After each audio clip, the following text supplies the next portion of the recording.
ನಿಮ್ಮ ಹಳೆಯ ಚಿನ್ನದ ಒಡವೆನ ಅಧಿಕ ಬೆಲೆಗೆ ಮಾರಬೇಕೆ? ಆಟಿಕಾಗೆ ಕಾಲ್ ಮಾಡಿ 8880 ಅಟ್ಟಿಕಾ ಗೋಲ್ಡ್ ಕಂಪನಿ. ಬಿಡದಿ ವಿಚಾರದಲ್ಲಿ ನನ್ನ ಮನಸ್ಸಿಗೆ ತುಂಬಾ ನೋವಾಗಿದೆ ಅಂತ ಬೆಂಗಳೂರಲ್ಲಿ ಸಿಎಂ ಡಿಕೆ ಶಿವಕುಮಾರ್ ಹೇಳಿದ್ರು. ರೈತರನ್ನ ತಪ್ಪು ದಾರಿಗೆ ಎಳೆಯುವಂತ ದೊಡ್ಡ ಸಂಚು ನಡೀತಾ ಇದೆ. ಎಲ್ಲರ ಮನಸ್ಸಿಗೆ ನೋವುಂಟು ಮಾಡುವ ಅಭಿಲಾಷೆ ನನಗಿಲ್ಲ. ಈ ಯೋಜನೆ ನನ್ನ ಕನಸಿನ ಪ್ರಾಜೆಕ್ಟು ಅಲ್ಲ, ಅದನ್ನ ನಾವು ಹೇಳೇ ಇಲ್ಲ. ನಾನು ಇದಕ್ಕೆ ಫೌಂಡೇಶನ್ ಕೂಡ ಹಾಕಿಲ್ಲ ಅಂತೇಳಿ ಕುಮಾರಸ್ವಾಮಿಗೆ ಟಾಂಗ್ ಕೊಟ್ಟಿದ್ದಾರೆ.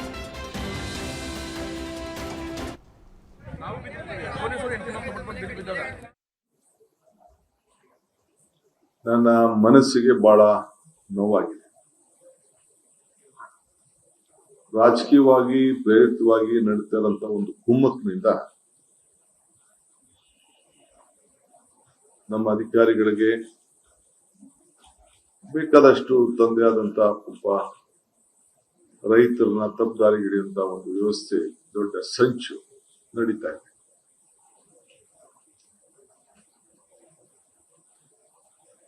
ಎಲ್ಲರ ಮನಸ್ಸಿಗೆ ನೋವುಂಟು ಮಾಡೋದು ನನ್ನ ಅಭಿಲಾಷೆ ಆಗ್ಲಿ, ನನಗಿಷ್ಟ ಇಲ್ಲ.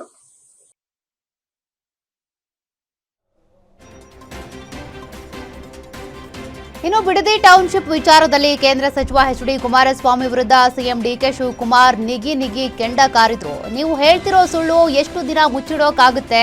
ನಿಮ್ಮ ರಾಜಕೀಯ ಬದುಕು ಕಟ್ಟಿಕೊಟ್ಟ ಕುಟುಂಬವನ್ನೇ ನಾಶ ಮಾಡಿದ್ರಿ. ಇದೇ ಟೌನ್ಶಿಪ್ನಲ್ಲಿ ನಿಮ್ಮ ಕುಟುಂಬದವರು 36 ಎಕರೆ ಜಮೀನು ಖರೀದಿಸಿಲ್ವಾ? ರೈತರ ಜಮೀನನ್ನ ಮಾರೋದಕ್ಕೆ ಬಾರದಂತೆ ರೆಡ್ ಝೋನ್ ಹಾಕಿದ್ರಿ. ಇಡೀ ರಾಜ್ಯದ ಇತಿಹಾಸದಲ್ಲಿ ಈಗ ಆಗಿರೋದು ಮೊದಲಲ್ಲ. ಮುಖ್ಯಮಂತ್ರಿ ಮಾಡಿದವರನ್ನೇ ನೀವು ಮೋಸ ಮಾಡಿದ್ರಿ. ನಾನು ನಿಮ್ಮ ಮಾರ್ಗದರ್ಶನದಲ್ಲಿ ಕೆಲಸ ಮಾಡಿದ್ದೇನೆ. ನಿಮ್ಮ ತೀರ್ಮಾನಕ್ಕೆ ನಾನು ಬದ್ಧನಾಗಿದ್ದೇನೆ. ನಿಮ್ಮ ಆದೇಶ ಮುಂದುವರಿಸ್ತಾ ಇದ್ದೀನಿ. ನಿಮ್ಮ ಆಲೋಚನೆಗಳನ್ನ ನಾನು ಮುಂದುವರಿಸ್ತಾ ಇದ್ದೀನಿ ಅಂತೇಳಿ ಅಂದು ನಿಮ್ಮ ಜಮೀನು ಸ್ವಾಧೀನ ಆಗಿಲ್ಲ ಅಂತ ಎಚ್ಡಿಕೆಗೆ ಟಾಂಗ್ ಕೊಟ್ಟಿದ್ದಾರೆ. ಇದು ನಾನು ಮಾಡದ್ನ ಈ ರಿಯಲ್ ಎಸ್ಟೇಟ್ ದಂಧೆ? ಹಣ ಅಪ್ಪಾಜಿ ಯಾರು ಇದನ್ನ ಮಾಡಿದ್ದು? ಯಾರಿಗೆ ಇದನ್ನ ಹೇಳ್ತಾ ಇದ್ದೀರಿ ನೀವು? ಯಾವ ಹೋರಾಟ? ಎಲ್ಲಿ ರೈತರು? ಯಾವ ರೈತರು? ಯಾರು ನಿಮ್ಮ ಬದುಕಿಗೆ, ರಾಜಕಾರಣ ಬದುಕಿಗೆ ಯಾರು ನಿಮ್ಗೆ ಶಕ್ತಿಯನ್ನು ಕೊಟ್ಟರು? ಈ ದೇಶವನ್ನ ಗೌರವದಿಂದ ನಿಮ್ಮನ್ನ ಆ ಸ್ಥಾನದಲ್ಲಿ ಕುಣಿಸಿದ್ರು. ಅವರ ಮನೆಗಳನ್ನ, ಅವರ ಬದುಕನ್ನ, ಅವರ ಆಸ್ತಿಗಳನ್ನ ಕಿತ್ಕೊಳ್ಳಿಕ್ಕೆ ನೀವು ಮಾಡಿದಂತ ಸಂಚು ರೂಪ ಎಷ್ಟು ದಿನ ನೀವು ಮುಚ್ಚಿಡಕ್ಕಾಗ್ತದೆ? ಎಷ್ಟು ಸುಳ್ಳು ಹೇಳಲಿಕ್ಕಾಗ್ತದೆ?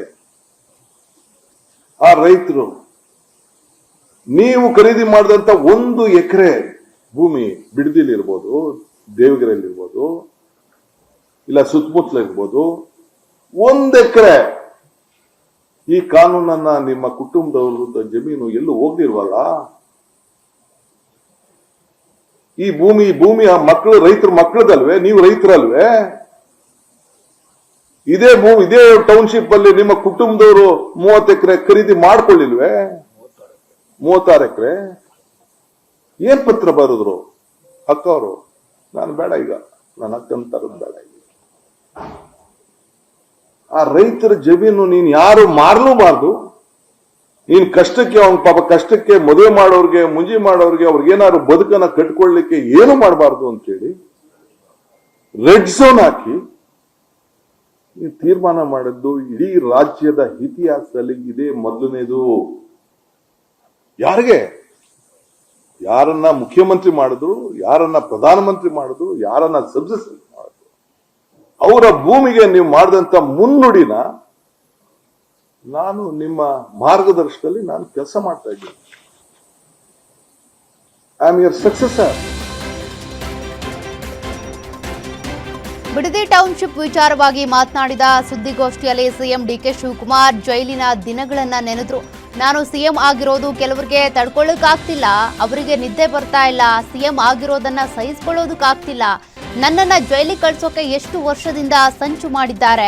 ಡಿಕೆಶಿಗೆ ಜೈಲಿಗೆ ಹೋಗುವ ದಿನ ಬರುತ್ತೆ ಅಂತ ಕುಮಾರಣ್ಣ ಹೇಳಿದ್ದಾರೆ. ಕುಮಾರಣ್ಣನ ಹೋರಾಟ ಮುಂದುವರಿಲಿ ಅಂತ ಸಿಎಂ ಡಿಕೆ ಶಿವಕುಮಾರ್ ಎಚ್ಡಿಕೆಗೆ ತಿರುಗೇಟು ಕೊಟ್ಟಿದ್ದಾರೆ.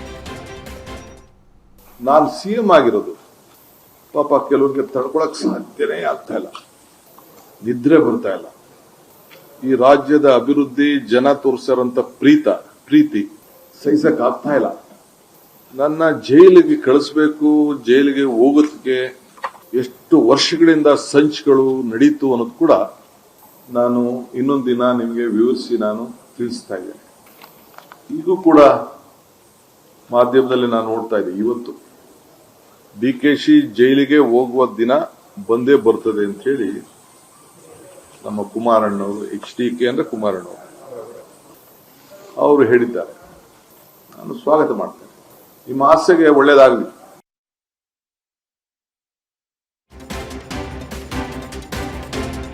ಬಿಡದಿ ಟೌನ್ಶಿಪ್ ವಿಚಾರಕ್ಕೆ ಮಾಜಿ ಪ್ರಧಾನಿ ದೇವೇಗೌಡರ ಡೆಡ್ಲೈನ್ಗೆ ಬಾಲಕೃಷ್ಣ ಟಾಂಗ್ ಕೊಟ್ಟಿದ್ದಾರೆ.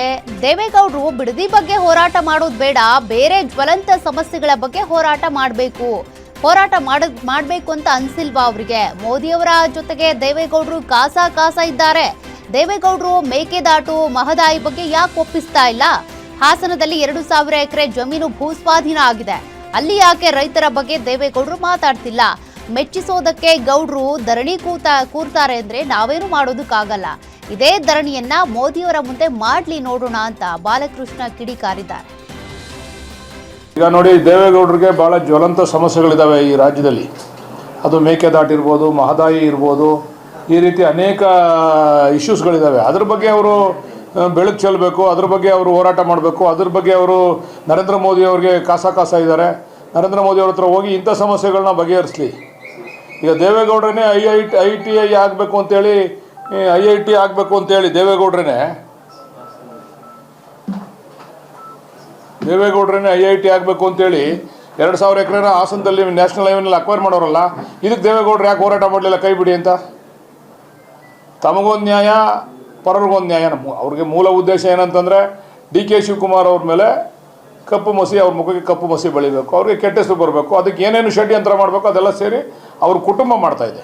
ಇದು ಕುಮಾರಸ್ವಾಮಿ ಅವ್ರಿಗೆ, ನಿಖಿಲ್ ಕುಮಾರಸ್ವಾಮಿ ಅವ್ರಿಗೆ ಮೆಚ್ಚಕ್ಕೆ ಬಂದು ಧರಣಿ ಕೂತ್ರೆ ಅದಕ್ಕೆ ನಾವೇನು ಅದಕ್ಕೆ ಉತ್ತರ ಕೊಡೋಕ್ಕಾಗಲ್ಲ. ಅವರೇ ಮಾಡಿದ್ರಲ್ಲ 2,000 ಎಕರೆ, ಯಾಕೆ ಧರಣಿ ಕೂರಲಿಲ್ಲ? ಅಲ್ಲೋಗಿ ಯಾಕೆ ಬಿಡಲಿಲ್ಲ ರೈತರದ್ದು ಹಾಸನದಲ್ಲಿ? ಆ ರೈತರಿಗೆ ಯಾಕೆ ನ್ಯಾಯ ಕೊಡಿಸ್ಲಿಲ್ಲ? ಹಂಗಂದ್ರೆ ಅಂದರೆ ಇದರ ಅರ್ಥ ಹಿನ್ನೆಲೆ ಏನು? ದೇವೇಗೌಡರ ಕುಟುಂಬ DK ಶಿವಕುಮಾರ್ ಅವರ ವಿರುದ್ಧ ಷಡ್ಯಂತ್ರ ಮಾಡ್ತಾ ಇದೆ ಅಂತೇಳಿ ಅದು ಜನರಿಗೆ ಅರ್ಥ ಆಗ್ತದೆ, ಜನರು ತೀರ್ಮಾನ ಮಾಡ್ತಾರೆ.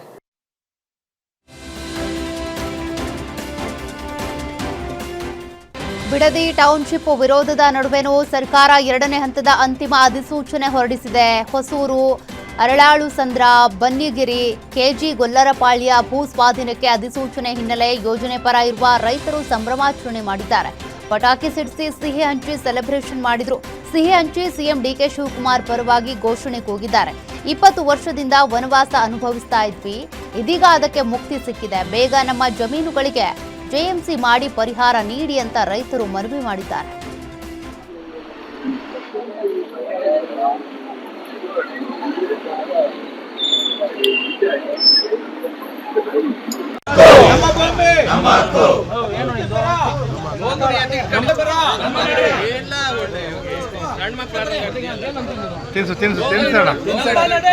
ತಿನ್ಸೋಣ ಅಲ್ಲೇ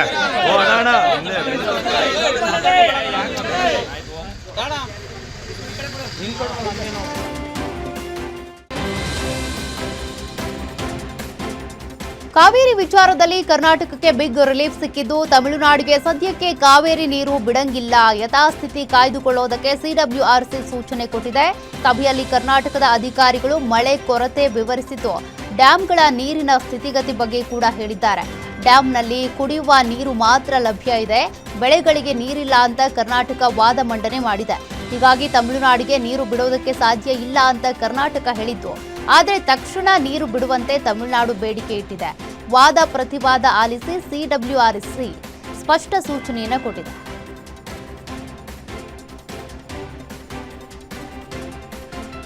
ಅಪಾರ್ಟ್ಮೆಂಟ್ ನಿವಾಸಿಗಳ ಹಿತರಕ್ಷಣೆಗಾಗಿ ನೂತನ ಕಾನೂನು ರೂಪಿಸುವ ಸಂಬಂಧ ಬೆಂಗಳೂರಿನ ನೆಹರು ತಾರಾಲಯದಲ್ಲಿ ಸಂವಾದ ಕಾರ್ಯಕ್ರಮದಲ್ಲಿ ಸಚಿವ ಕೃಷ್ಣ ಭೈರೇಗೌಡ ಮಾತನಾಡಿದರು. ತುಂಬಾ ವರ್ಷಗಳಿಂದ ವಿಧೇಯಕಕ್ಕೆ ಬೇಡಿಕೆ ಇದೆ. 1972ರಲ್ಲಿ ಅಪಾರ್ಟ್ಮೆಂಟ್ ಓನರ್ಶಿಪ್ ಕಾನೂನು ಮಾಡಿದ್ದೇವೆ. ಈಗ ಕಾಲ ಬದಲಾಗಿದೆ, ಅಪಾರ್ಟ್ಮೆಂಟ್ ಸಂಖ್ಯೆ ಜಾಸ್ತಿ ಆಗಿದೆ, ಹೀಗಾಗಿ ಹೊಸ ಕಾನೂನು ತರುವ ಅವಶ್ಯಕತೆ ಇದೆ ಅಂತ ಹೇಳಿದರು.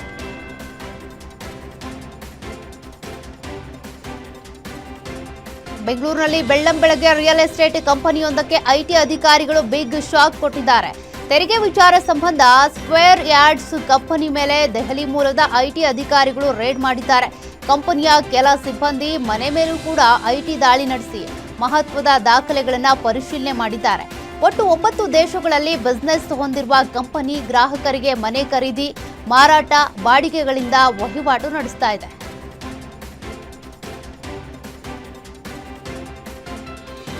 ಕಲಬುರಗಿ ಕೇಂದ್ರ ಕಾರಾಗೃಹದಿಂದ ಪರಾರಿಯಾಗಿದ್ದ 3 ಸಜಾ ಕೈದಿಗಳ ಪೈಕಿ ಒಬ್ಬನನ್ನ ಪೊಲೀಸರು ಗುಂಡು ಹಾರಿಸಿ ಬಂಧಿಸಿದ್ದಾರೆ. ಬಂಧನಕ್ಕೆ ತೆರಳಿದ್ದ ವೇಳೆ ಪೊಲೀಸರ ಮೇಲೇನೆ ಹಲ್ಲೆಗೆ ಯತ್ನಿಸಿದ ಆರೋಪದ ಹಿನ್ನೆಲೆ ಆತ್ಮರಕ್ಷಣೆಗಾಗಿ ಪೊಲೀಸರು ಆರೋಪಿಯ ಕಾಲಿಗೆ ಗುಂಡು ಹಾರಿಸಿದ್ದಾರೆ. ಘಟನೆಯಲ್ಲಿ 2 ಕಾನ್ಸ್ಟೇಬಲ್ಗಳಿಗೂ ಗಾಯಗಳಾಗಿದ್ದು, ಗಾಯಾಳು ಕೈದಿಗೆ ಕಲಬುರಗಿಯ ಜಿಮ್ಸ್ ಆಸ್ಪತ್ರೆಯಲ್ಲಿ ಚಿಕಿತ್ಸೆ ನೀಡಲಾಗುತ್ತಿದೆ. ಮಂಗಳವಾರ ಕಲಬುರಗಿ ಕೇಂದ್ರ ಕಾರಾಗೃಹದ ಕಾಂಪೌಂಡ್ ಗೋಡೆ ಹಾರಿ ಪರಾರಿಯಾಗಿದ್ದ ಸಜಾ ಕೈದಿಗಳಾದ ಸಂತೋಷ್, ಮಸ್ತಾನ್ ಮತ್ತು ಸಾಗರ್ ಬಂಧನಕ್ಕಾಗಿ 4 ವಿಶೇಷ ಪೊಲೀಸ್ ತಂಡಗಳನ್ನು ರಚಿಸಲಾಗಿತ್ತು. ಓರ್ವ ಆರೋಪಿಯನ್ನ ಬಂಧಿಸಿದ್ದು, ಇನ್ನಿಬ್ಬರ ಆರೋಪಿಗಳಿಗಾಗಿ ಪೊಲೀಸರು ಹುಡುಕಾಟ ಮುಂದುವರೆಸಿದ್ದಾರೆ.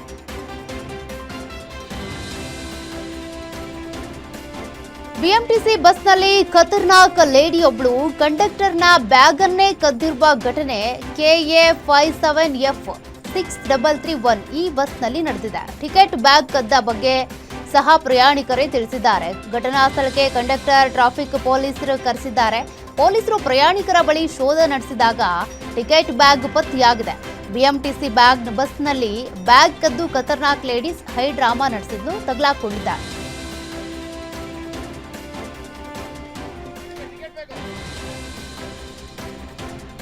ಅಣ್ಣ ಅಣ್ಣ ಅಲ್ಲಿ ಪೊಲೀಸರು ಕರೆಯೋಣ, ಅಣ್ಣ ಪೊಲೀಸರು ಕರೆಯೋಣ, ಒಂದು ನಿಮಿಷ ಅಣ್ಣ, ಪೊಲೀಸರು ಕರೆಯೋಣ ಒಂಚೂರು ಮೇಡಮ್ ಅವರೇ, ಒಂದು ನಿಮಿಷ ಪೊಲೀಸರು ಕರೆಯೋಣ.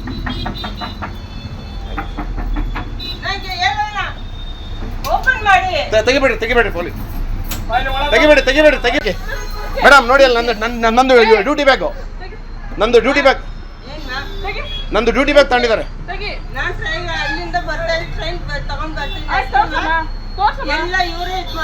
ನೋಡಿ ಮೇಡಮ್, ಅವ್ರ ಬ್ಯಾಗ್ ಹೆಂಗೋಯ್ತು, ನಂದು ಬ್ಯಾಗ್ ನೋಡಿ.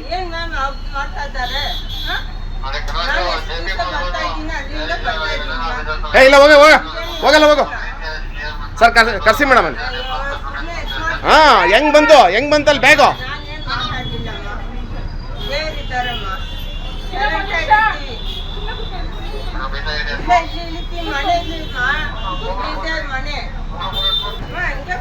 ನೋಡಿ ಮೇಡಮ್ ಅಲ್ಲಿ, ನೋಡಿ ಮೇಡಮ್ ಅಲ್ಲಿ, ತೆಗಿಬೇಡಿ, ಡೋರ್ ತೆಗಿಬೇಡಿ.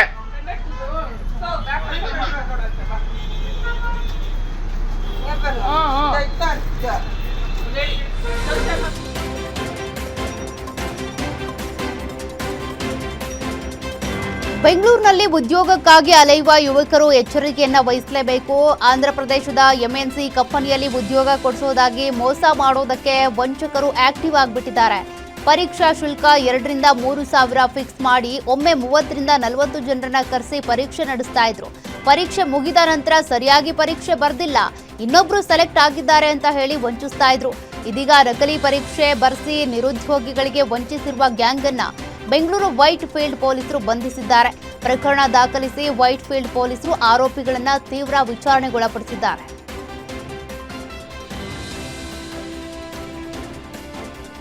ಮೈಸೂರಿನಲ್ಲಿ ವಿಚಿತ್ರ ಘಟನೆಯೊಂದು ಬೆಳಕಿಗೆ ಬಂದಿದ್ದು, ಇನ್ಸ್ಟಾಗ್ರಾಮ್ ಲವ್ ನಂಬಿ ಮಗು ಜೊತೆ ಗೃಹಿಣಿ ಬೀದಿಗೆ ಬಿದ್ದಿದ್ದು ನ್ಯಾಯಕ್ಕಾಗಿ ಅಲೆದಾಟ ನಡೆಸುತ್ತಿದ್ದಾಳೆ. ಗಂಡ ಬೇಕು ಅಂತ ಮಗು ಜೊತೆ ಪೊಲೀಸ್ ಠಾಣೆ ಮೆಟ್ಟಿಲೇರಿದ್ದಾಳೆ. ಟಿಟಿ ಚಾಲಕ ರಾಕೇಶ್ನನ್ನ ನಂಬಿ ಮದುವೆ ಆಗಿದ್ದಕ್ಕೆ ಕೈಯಲ್ಲಿ ಕೂಸು ಹಿಡಿದು ಮಹಿಳೆ ಸಿಂಧು ಅಲೆದಾಡುವ ಪರಿಸ್ಥಿತಿ ಎದುರಾಗಿದೆ. ಗದಗ ಮೂಲದ ಸಿಂಧು ಮೈಸೂರು ಜಿಲ್ಲೆ HD ಕೋಟೆ ತಾಲೂಕಿನ ಸೊಳ್ಳಾಪುರ ಗ್ರಾಮದ ರಾಕೇಶ್ನನ್ನ ಮದುವೆ ಆಗಿದ್ಲು. ಹೆರಿಗೆ ಬಳಿಕ ಮಗು ಜೊತೆ ಗಂಡನ ಮನೆಗೆ ಬಂದ ಸಿಂಧುಗೆ ಗಂಡನ ಮನೆಯವರಿಂದ ನಿತ್ಯ ಕಿರುಕುಳ ಆರೋಪ ಕೇಳಿಬಂದಿದ್ದು, ಮಗು ಜೊತೆ ಸಿಂಧುಳನ್ನ ಮನೆಯಿಂದ ಹೊರ ಹಾಕಿದ್ದಾರೆ. ನನಗೆ ಗಂಡ ಬೇಕು, ನ್ಯಾಯ ಕೊಡಿಸಿ ಅಂತೇಳಿ ಸಿಂಧು ಅಂಗಲಾಚ್ತಾ ಇದ್ದಾರೆ.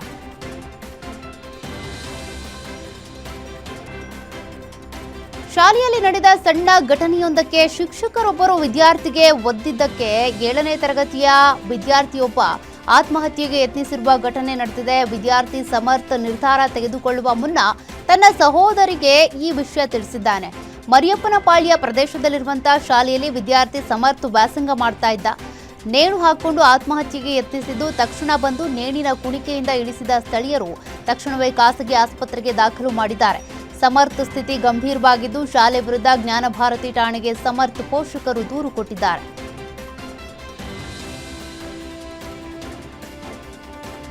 ಮಾಟ, ಮಂತ್ರ, ದೆವ್ವ, ಬೇತಾಳ ಹೆಸರಲ್ಲಿ ಅಮಾಯಕರಿಗೆ ವಂಚನೆ ಮಾಡ್ತಾ ಇದ್ದ ಆರೋಪದ ಮೇಲೆ ಸ್ವಯಂ ಘೋಷಿತ ನಕಲಿ ಚಂದ್ರನಾಥ್ ಅಘೋರಿ ಎಂಬಾತನನ್ನ ಕೆಜಿಎಫ್ ಪೊಲೀಸರು ಬಂಧಿಸಿದ್ದಾರೆ. ಜೊತೆಗೆ ಆತನ ಸ್ವಯಂ ಘೋಷಿತ ಬೇತಾಳ ಶಕ್ತಿಪೀಠಕ್ಕೂ ಬೀಗ ಜಡಿದಿದ್ದಾರೆ. ಕೆಜಿಎಫ್ ತಾಲೂಕು ಕ್ಯಾಸಂಬಳ್ಳಿ ಹೋಬಳಿ ಐವಾರಹಳ್ಳಿ ಗ್ರಾಮದ ಚಂದ್ರಪ್ಪ ಎಂಬಾತ ತನ್ನದೇ ಜಮೀನಿನಲ್ಲಿ 108 ಅಡಿ ಎತ್ತರದ ಬೇತಾಳ ಪ್ರತಿಮೆ ಪ್ರತಿಷ್ಠಾಪಿಸಿ ಭಯದ ವಾತಾವರಣ ನಿರ್ಮಿಸಿ ಅಮಾಯಕರ ಬಳಿ ಹಣ ಸುಲಿಗೆ ಮಾಡ್ತಾ ಇದ್ದ ಎನ್ನಲಾಗಿದೆ. ಕಳೆದ 4-5 ವರ್ಷಗಳಿಂದ ನಡೀತಿದ್ದ ಸ್ವಾಮೀಜಿ ಕಳ್ಳಾಟಕ್ಕೆ ಕೊನೆಗೂ ಪೊಲೀಸರು ಬ್ರೇಕ್ ಹಾಕಿದ್ದಾರೆ. ಮೌಢ್ಯಾಚಾರ ನಿಷೇಧ ಮಧ್ಯೆಯೂ ಸ್ವಯಂ ಘೋಷಿತ ಅಘೋರಿ ಚಂದ್ರನಾಥ್ ಮತ್ತು ಅವನು ಸಾಕ್ತಾ ಇದ್ದಂಥ 10 ಮಂದಿ ಶಿಷ್ಯ ಸ್ವಾಮೀಜಿಗಳನ್ನ ಕೂಡ ಪೊಲೀಸರು ಬಂಧಿಸಿ ವಿಚಾರಣೆಗೊಳಪಡಿಸಿದ್ದಾರೆ.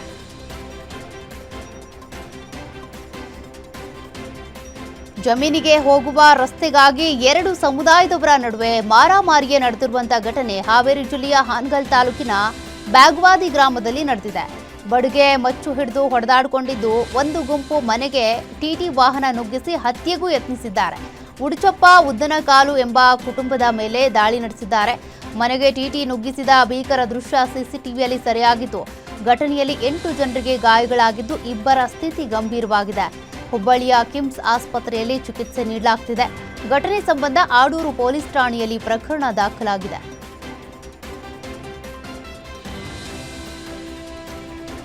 ಬೇಕರಿಗಳಲ್ಲಿ ಬಾಯಿ ಚಪ್ಪರಿಸಿ ತಿನ್ನುವ ಆಲೂಗಡ್ಡೆ ಚಿಪ್ಸ್ ಎಷ್ಟು ಸುರಕ್ಷಿತ ಗೊತ್ತಾ? ಬೆಂಗಳೂರು ಗ್ರಾಮಾಂತರ ಜಿಲ್ಲೆಯ ದೇವನಹಳ್ಳಿ ತಾಲೂಕಿನ ವಿಜಯಪುರ ಪಟ್ಟಣದಲ್ಲಿ ಒಂದು ಆಘಾತಕಾರಿ ಘಟನೆ ಬೆಳಕಿಗೆ ಬಂದಿದೆ.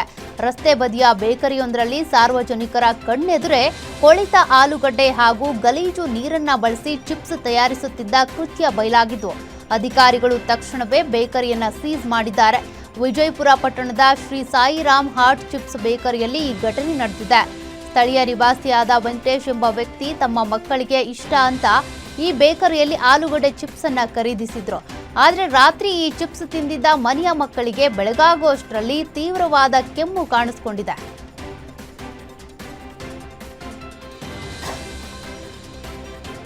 ಬೆಳ್ಳಂಬೆಳಗ್ಗೆ ಮಕ್ಕಳು ಬಾರ್ಗೆ ಬರುವ ಘಟನೆ ತುಮಕೂರಿನಲ್ಲಿ ನಡೆದಿದೆ. ಯಲ್ಲಾಪುರ ಬಸ್ ನಿಲ್ದಾಣದ ಬಳಿ ಇರುವಂತಹ ಶ್ರೀ ಲಕ್ಷ್ಮೀ ವೆಂಕಟೇಶ್ವರ ಬಾರ್ಗೆ ಬಂದಿದ್ದ ಬಾಲಕನಿಗೆ ಸಿಬ್ಬಂದಿ ಮದ್ಯ ಮಾರಾಟ ಮಾಡಿದ್ದು ರೂಲ್ಸ್ ಬ್ರೇಕ್ ಮಾಡಿದ್ದಾರೆ. ಅಪ್ರಾಪ್ತ ಅಂತ ತಿಳಿದ್ರೂ ಕೂಡ ಡ್ರಿಂಕ್ಸ್ ಪ್ಯಾಕೆಟ್ ಕೊಟ್ಟ ಸಿಬ್ಬಂದಿ ಆತನನ್ನ ಕಳಿಸಿದ್ದಾರೆ. ಮಕ್ಕಳಿಗೆ ಮದ್ಯ ಮಾರಾಟ ಮಾಡಬಾರ್ದು ಅಂತ ನಿಯಮವನ್ನ ಉಲ್ಲಂಘನೆ ಮಾಡಿದ್ದಾರೆ. ಮದ್ಯ ಮಾರಾಟ ಮಾಡುವ ಬಾರ್ ಲೈಸೆನ್ಸ್ ರದ್ದುಪಡಿಸಬೇಕು ಅಂತ ಸಾರ್ವಜನಿಕರು ಆಗ್ರಹಿಸಿದ್ದಾರೆ.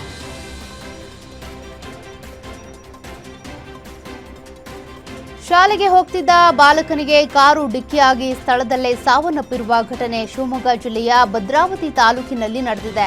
ದೊಣಬಘಟ್ಟದಲ್ಲಿ ಶಾಲೆಯಿಂದ ಮನೆಗೆ ತೆರಳುತ್ತಾ ಇದ್ದ ವೇಳೆ ಏಕಾಏಕಿ ಬಂದು ಬಾಲಕನಿಗೆ ಕಾರು ಡಿಕ್ಕಿಯಾದ ಪರಿಣಾಮ ಎಲ್ಕೆಜಿ ವಿದ್ಯಾರ್ಥಿ ಮೊಹಮ್ಮದ್ ಮುನಾವರ್ ತೈಫ್ ಸ್ಥಳದಲ್ಲೇ ಮೃತಪಟ್ಟಿದ್ದಾನೆ.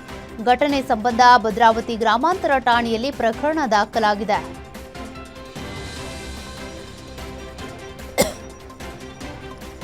ಬೆಂಗಳೂರು ಮಂದಿಗೆ ಚಿಕನ್ ಹಾಗೂ ಮೊಟ್ಟೆ ರೇಟ್ ಬಿಸಿ ತಟ್ಟಿದ್ದು, ಎಗ್ ರೈಸ್ ತಿನ್ನಂಗಿಲ್ಲ, ಚಿಕನ್ ಚಿಲ್ಲಿ ಬಿರಿಯಾನಿ ಮಾಡಂಗಿಲ್ಲ ಅನ್ನೋ ಪರಿಸ್ಥಿತಿ ಬಂದಿದೆ. ಸದ್ಯಕ್ಕೆ ಮಾರ್ಕೆಟ್ನಲ್ಲಿ ಚಿಕನ್ ರೇಟ್ ಕೇಳಿದ್ರೆ ತಲೆ ತಿರುಗುವ ಹಾಗಾಗ್ಬಿಟ್ಟಿದೆ. ಕಳೆದೊಂದು ವಾರದಿಂದ ಚಿಕನ್ ಮತ್ತು ಮೊಟ್ಟೆ ರೇಟ್ನಲ್ಲಿ ಫುಲ್ ಹೈಕ್ ಆಗಿತ್ತು. ಇದೇ ಮೊದಲ ಬಾರಿಗೆ ಕೆಜಿ ಚಿಕನ್ಗೆ 360 ರೂಪಾಯಿ ರೇಟ್ ಏರಿಕೆ ಆಗಿತ್ತು. ಒಂದು ಮೊಟ್ಟೆಗೆ ಈಗ 9 ರೂಪಾಯಿ ಬೆಲೆ ಆಗಿದೆ. ಏಕಾಏಕಿ ರೇಟ್ ಹೈಕ್ನಿಂದ ಗ್ರಾಹಕರು ಬರ್ತಿಲ್ಲ ಅಂತ ವ್ಯಾಪಾರಿಗಳು ಅಳಲು ತೋಡ್ಕೊಂಡಿದ್ದಾರೆ.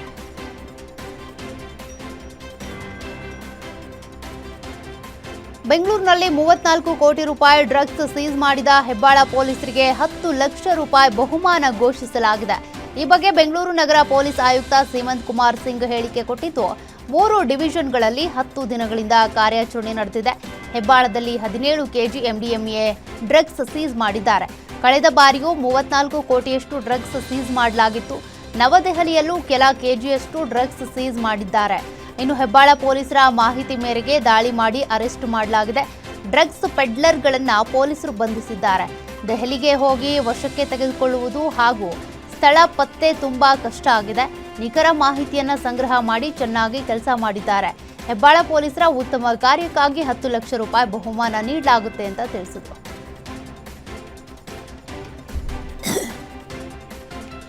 ಕೊಡಗಿನಲ್ಲಿ ಕ್ಷೀಣಿಸಿದ ಮುಂಗಾರು ಮಳೆ ಹಿನ್ನೆಲೆ ಕೆಆರ್ಎಸ್ ಜಲಾಶಯಕ್ಕೆ ಒಳಹರಿವು ಗಣನೀಯ ಪ್ರಮಾಣದಲ್ಲಿ ಕಡಿಮೆ ಆಗಿಬಿಟ್ಟಿದೆ.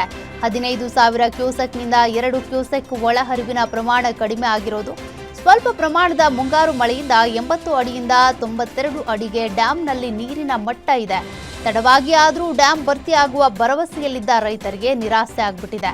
ಇತ್ತ ಒಣಗುತ್ತಿರೋ ಬೆಳೆಗೆ ನೀರು ಹರಿಸುವಂತೆ ಮಂಡ್ಯ ಜಿಲ್ಲೆಯಲ್ಲಿ ರೈತರ ನಿರಂತರ ಚಳುವಳಿ ಮುಂದುವರೆದಿದೆ.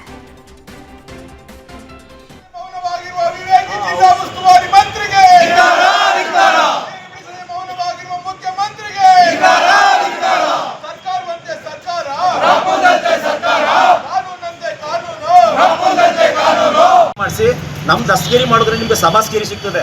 ರೈತರಿಗೆ ನೀರು ಕೊಡದಂತೆ ಒಣಗ್ತಾ ಇರೋ ಬಂದು ಹೇಳಿದಾರನ್ನ ನಮ್ಮ ಜಿಲ್ಲೆ ಪರವಾಗಿ ಅರೆಸ್ಟ್ ಮಾಡಿಸವ್ರೆ ಅಂತ ಹೇಳಿದ್ರೆ ನಿಮ್ಮ ಜಿಲ್ಲಾಧಿಕಾರಿಗೆ ನಮ್ಮ SP ಗೆ ಕೋಡ್ ಬರ್ತದೆ. 16 ಮಾಡಿಸಿ ಕೊಡ್ತೀನಿ ಫೋನ್. ನಿಮ್ತ ಮಾತಾಡೋ ಸಂದರ್ಭನೇ ಇಲ್ಲ.